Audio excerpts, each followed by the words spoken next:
Hello and welcome back to this edition of Daily Actives brought to you by Bootleg Macro. I am Dustin and we are looking at Activision ATVI, which if we look at the price first, I can already tell without even looking at the news that something very good happened. And the reason why is because when you have red lettering with a white background in my process, that means it is 3 standard deviations above the mean.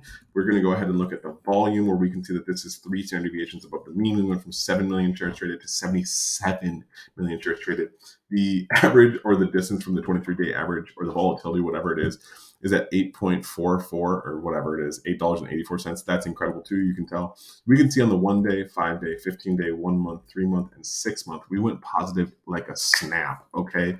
We are not on a go long on the short term and the intermediate term and the long term yet, but we have been. We've been on a go long since. I don't know who knew and when they knew, but it looks like people have been buying since.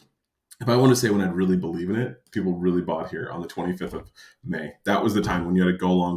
We'll look here. You had a bullish short term, bullish intermediate term. And then it looks like here the real signal that we would have taken would have been on the 6th of June at $80. You would have been really happy. That's a 10% gain very, very quickly.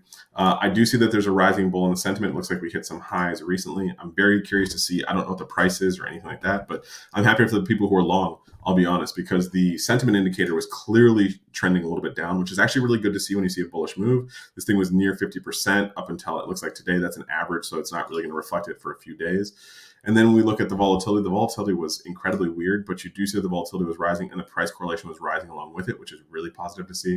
You can see the price just shot right above its trade range, which no weirdness here. This is really what you expect when you have exogenous events where you consider like a merger, a purchase, things like that. These are not normal events in the stock market. These are just one-time offs. But tell me what you think in the comments below. Are you long? Are you short? Do you like it? Do you love it? Is this even a good review? And before you go, subscribe to the New High newsletter. Comes out for you at 9 o'clock on Sundays. I'll talk to you soon.